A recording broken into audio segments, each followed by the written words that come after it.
Please be seated. Your Excellency,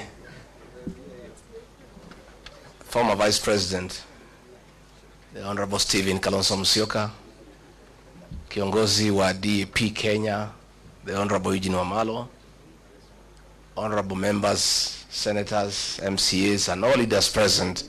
God is good, and all the time. Nisalimieni kwa Bwana Yesu asifiwe. Asanteni sana.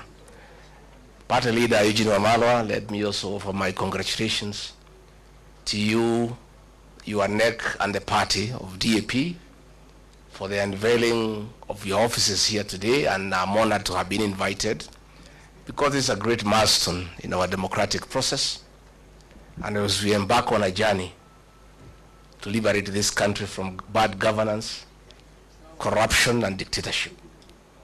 And I am very elated to join this team of distinguished leaders in this country who have played a significant role in our democratic process.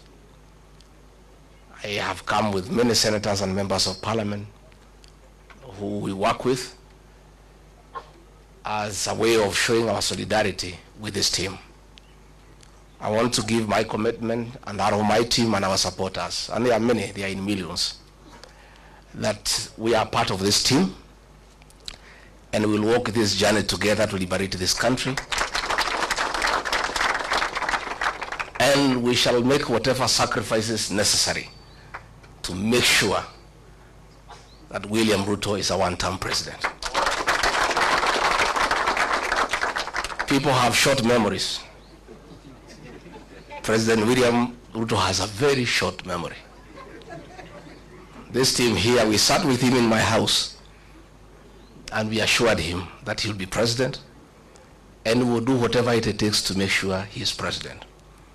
And we worked very hard. And we took him to State House. And when he reached there, he put aside everything we had agreed on how we need Kenya to be. We had 47 economic charters with each and every county agreeing on the economic interventions that will be required for each county. He put them aside. We had agreed on the payment of pending bills for our business community to bring money into circulation. He put that one aside. We had agreed on the bottom-up economic model of putting money into people's pocket. The minute he reached State House, he changed course. He got a small team of economic advisors and came up with a very brutal program of removing whatever little money was in people's pocket from their pockets. Along the way, I could not agree with him. I couldn't agree with him because I'm a very principled person. And I told him, boss, we have lost focus. This is what we told the people of Kenya. We had assured the people of Kenya that we will never carry out evictions and demolitions that are inhuman. And when he made a decision to evict people from Nairobi River along the line, and the Nairobi River Commission was in my office and he asked me to lead that program, I told him I can't do it because it's against my principle. And he said, you must do it. When we had the Finance Bill 2024, I was a lone voice in cabinet telling him, listening to the people of Kenya, they will not accept this finance bill. And it will leave us with an egg on our face. He became intolerant. He became dictatorial. And the government that he leads is a one-man show. I can tell you today, all those ministers you see there, they are flower girls. I was the only man in that cabinet who could stand up and tell him, hey boss, no, this can't work. And that's why he needed me out, so that he can put a protege and other fellows just to say, yes sir, yes sir. It's a praise and worship choir for the president. And I couldn't fit in that choir. I couldn't fit in that choir. You know, and he is very bitter, extremely angry, very irritable. that for a whole 6 days he's just abusing me in Western Kenya. Rigathi Gachagua is not a road in Webuye. He is not a hospital in Vihiga. He is not a water pan in Kakamega. He is not a slaughterhouse in Bungoma. President of the Republic of Kenya has gone to Western for 6 days. Just talking about Rigathi Gachagua, occasionally Kalonzo Musyoka, because he's bitter that his voting bloc, the one that made him president, the Mount Kenya bloc, is gone and gone and gone forever. And I told him, it is his own undoing. I told him, don't touch the mountain. See the Bible. If you read the Exodus, I told him, don't. Many times. But it's because he has some young MPs he moves around with. Young boys who are born in towns and brought up with Sererak. They don't know the community. So they tell him, no, it's okay, no problem. Mulima ni yako, wewe ulikuja huko mwenyewe. Hawa watu ni wako, hata ukitoa huyu weke huyu hakuna shida. Nikamwambia mimi ni mzee. Hawa watu mimi nawajua. These fellows on the mountain, they hate betrayal and they hate deception. Because of what Mzungu did to them, they hate betrayal. And you yourself, President William Ruto, you are a beneficiary of my community's distaste for betrayal.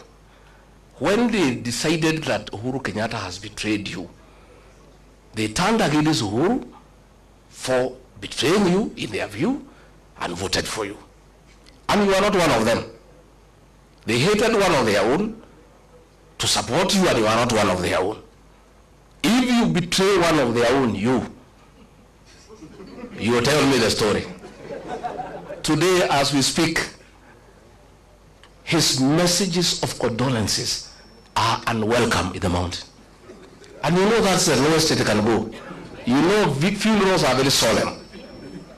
In my community where I come from, even if it is suspected you had a hand in the death of the person being buried, people still allow you to come and even give condolences.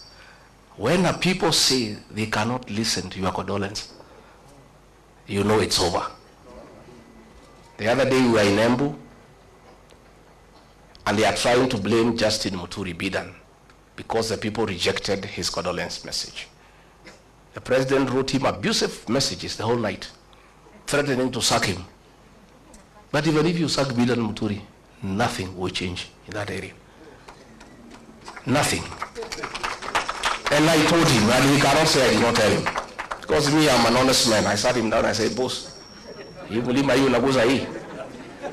now, why he is annoyed is because 47% of his support, 4 million votes, iko nje.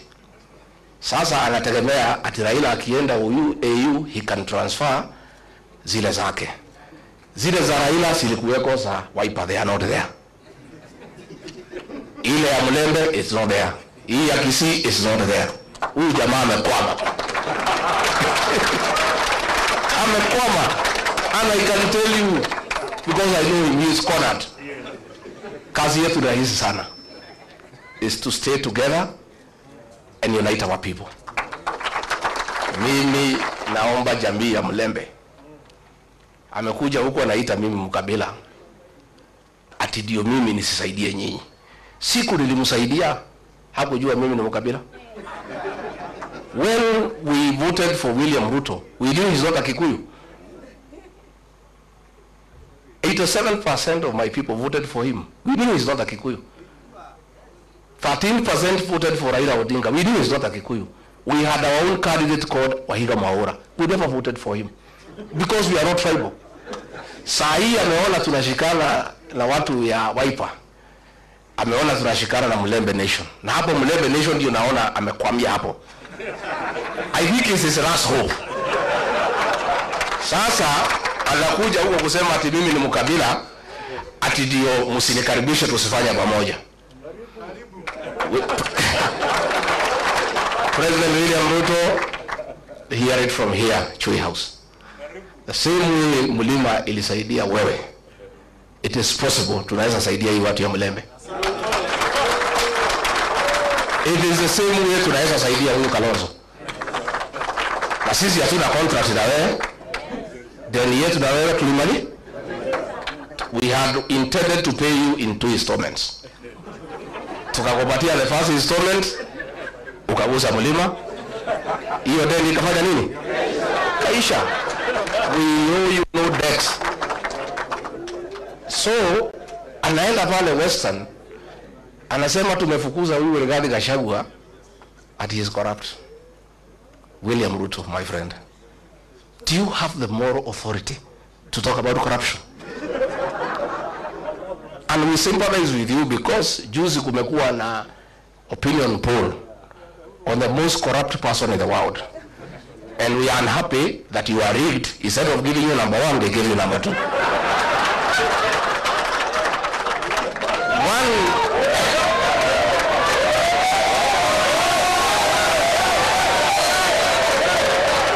Let me say, I want to say, let me say, President William Ruto could not agree me to stay in government because I could not agree to corruption. The State House of Nairobi is the real center of corrupt activities. So, Mr. President, be an honest man. Look for a mirror before you talk about corruption and look at yourself.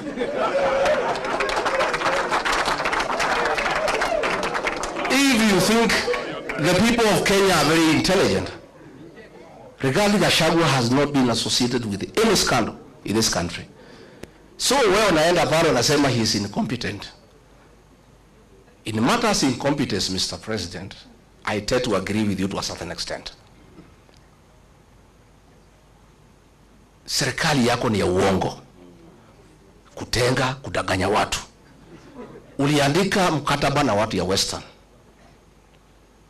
ukamjema utajenga 1000 kilometers, hujajenga. Umekuwa hapo juzi unafungua transformer. Wewe, mimi ulitaka nikusaidie kudanganya wa Kenya. In matters kudanganya wa Kenya, Mr. President, I'm incompetent.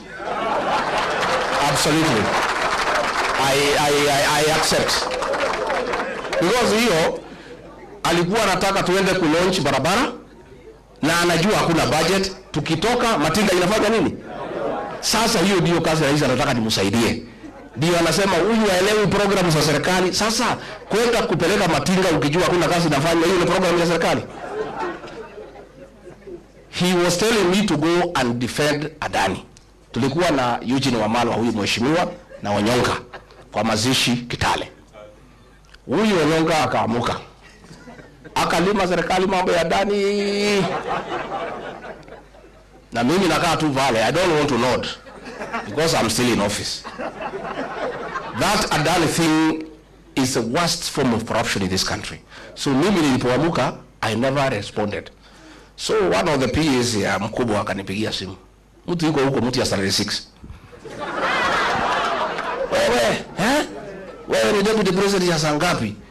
Maana ya deputy president, you speak last. Dio ile maneno yote iko baya ya serikali ukanu. Kwa nini huyo Onyonga alilima serikali mambo ya Adani and you are not defending? Nikamwambia I cannot answer you. Tell your boss to call me. So president amenifikia, nimemwambia mimi siwezi. That thing is corruption. I cannot defend it, Mr. President. I cannot. That is why he is saying I was not defending government programs. Sasa corruption, is it a government program? So wanasema ati I'm incompetent. Hii mtu hakuna kitu anaelewa. Sasa kama serikali ni wizi tupu, sasa what is there to defend? Walinipeleka Senate ati nimekataa watu watolewe Nairobi River. Walinishitaki nimekataa watu wafukuzwe Marigiti Market. Those are things I could not do. Ukiangalia hii maneno ya affordable housing, it is the worst fraud against the people of Kenya. And it's good today I tell the country. And those are things he was telling me to go to TV to defend. I told him I will not. Mimi pia nikichwa ngumu. That housing, initially we believed in the president. That ni ya kuleta ajira nini, maneno kizungu mingi, we looked okay. Until it came to my attention, it has nothing to do with housing. Ni biashara. Ya kwamba PS wa housing. Ukitaka kujenga affordable housing, you must go and sign a subcontract na kampuni ile tauza simiti na chuma na mabati. Na hiyo kampuni watu wale wakubwa zaidi Kenya wako ndani ya wapi? So this housing levy inatolewa kwa watu ya Kenya is to make sure these houses are going on, ndio hao wauze simiti, wauze chuma, wauze mabati. That is what the president is accusing me of not understanding and being incompetent. Sasa mimi nauliza, na mimi nataka niseme, I want to assure the people of Kenya, this team I see here, and when I listen to the people of Kenya, because I listen a lot, once a new government is sworn in, that housing levy will have to be abolished so that we restore the dignity of the payslip. The dignity of the payslip. Wakenya wamehangaishwa zaidi. Na nimeona mpaka yule mkubwa ya wafanyikazi amekuwa ameingia kwa hiyo praise and worship team. Watu nakazwa mambo ya NSSF, mambo ya haongei. Kazi yake ni praise and worship. Those are the things sisi ambaye tumeshindwa kufanya. So finally ndio nimalize, because I wanted to tell the president, usidanganye wa Kenya. Useme ukweli, tulikosania corruption, because wewe ndio unaeneza corruption na watu yako. Na it is impossible to make any progress in this country unless we sort out this country in terms of leadership. We'll sink lower and lower. Finally niambie watu ya Western, because mimi naona huyo jamaa amekwama hapo kwenu. Nyinyi mko na bahati that we are here to advise you. Alienda kwenu siku 6. Kwetu he was there 6 days out of 7 every week. Hakuna kanisa hajaingia. Hakuna barabara hajui kwa jina. Hakuna soko hajui kwa jina. And you would memorize, we are very impressed. Anataja barabara, Wakikuyu wanasema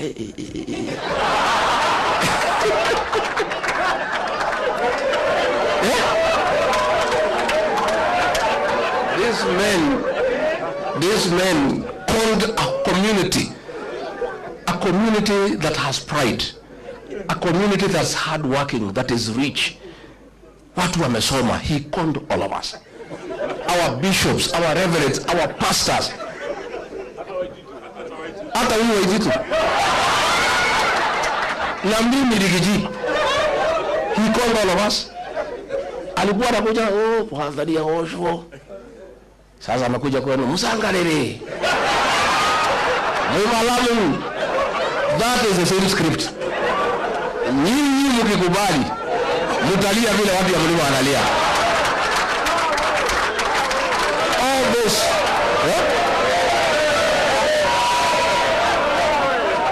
hiyo yote ni utapeli. All those things promising he will not do anything. He promised us atatubalizia barabara ya Mau kwisha. Nitajenga hii. So today he does not come to our place. The last time alikuja pale Embu in November, alijaribu kuweka uongo ya housing. Washirika wakabuka kumwambia tutaki uongo hapa tena. Hiyo mambo ya uongo peleka huko Western. Akajaribu kuongea mambo ya SHA, akaambiwa tutaki uongo. Kwetu amejulikana na ndio muone huko. Na hata akija atakutana na watu. So nyinyi watu ya Mlembe, msituangushe. At least you have the benefit of free advice from victims of deception. Sindio? Simuko na free advice. Yeah? Sasa yeye halali ati nimekaa pale wa Mnyoro. Mimi nakaa tu chini ya miti. Yeye hako juu ya gari. The reason President Uhuru Kenyatta alikuwa ametuambia muachane na hii mtu, but he never gave us a reason. Na hapo alitukosea. Na kama angetuambia what I know today, hatungekuwa hapo. Also the choice he was giving us was also not acceptable. So pale nimekaa pale, I'm doing things differently from Uhuru Kenyatta. I'm involving the people who is William Ruto. That is why he is unhappy. Mimi nakaa pale watu naeleza watu, naeleza wanasema imetosha, wanatoka wanaenda. Na kama pale na mapasta na waeleza wanachukua Biblia wanatoka wanaenda. Pale nimefunga 100%. Hata kupata agents, hatapata agents ya kusimamia kura yako. So nyinyi viongozi wetu, tafadhali naomba pia Eugene Wamalwa and your team, and then unite the Mulembe nation. Don't agree to be divided. Mimi alitaka kugawanya mlima east and west, nikamkataza. Akajaribu kugawanya counties, nikamkataza. Don't allow it. Mulembe nation, you have 5 million votes, nendeni muunganishe. Stephen Kalonzo Musyoka pale Lower Eastern 4 million, nenda uunganishe. Mimi pale sasa ilikuwa 6, nataka nisukume mpaka 8. Sasa Matiang'i waende wasukume pale 2 million. Sasa tukifikisha 15 tuketi. Si ndio? Si tutaketi? And we must not let the people of Kenya down. People asking, wewe, wananiambia, wewe Rigathi, tenda tafuta marafiki. Kama huyu mtu ametuumiza namna hii first term, kwa bahati mbaya akirudi second term, tutakuwa tunavaa vinyasa. Sasa nyinyi tafuta marafiki, mtafute formula. Na tutaki kujua ni nani. Mkuje mtuambie formula ni? So we shall be selfless as a team. We shall be selfless. And let us not approach this election with a predetermined mindset. That lazima ikuwe ni mimi ama ni mimi. Wacha tuseme tuko na kibarua ya kungoa hii jamaa. That is the first objective. Let us consolidate our votes, consolidate. Uzuri, payslip holders are 3 million. Na every payslip holder has a minimum influence of 2 people. Those are 9 million people who have a personal issue with William Ruto. Sasa,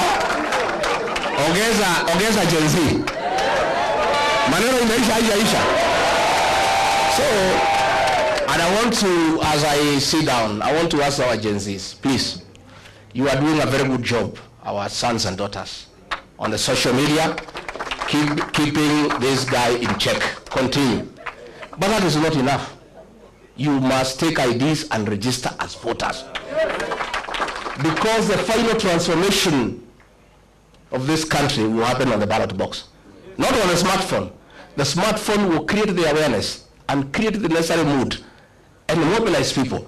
But the actual transformation of getting the right leadership will happen on the ballot. So we want to ask the Gen Zs and the millennials, please take IDs, register as voters, and continue what you are doing on the smartphone. Now you are doing a good job. Huyu jamaa halali. Even if he was accusing me ati mimi ndio naongoza Gen Z. Nikamwambia president, that's a good wish. If I'm the leader of Gen Z, I'm a very strong leader in this country. Because it's a serious force. So leaders hawa ni wapongeze. This journey is not for the cowards and the faint-hearted. This man is angry and therefore dangerous. I must tell you. Alituma watu Limuru walitaka waniue. Mungu akanisaidia. Siku ingine ametuma askari anitupie tear gas huko Shamata. Siku ingine ametuma criminal gang kuumiza bibi yangu.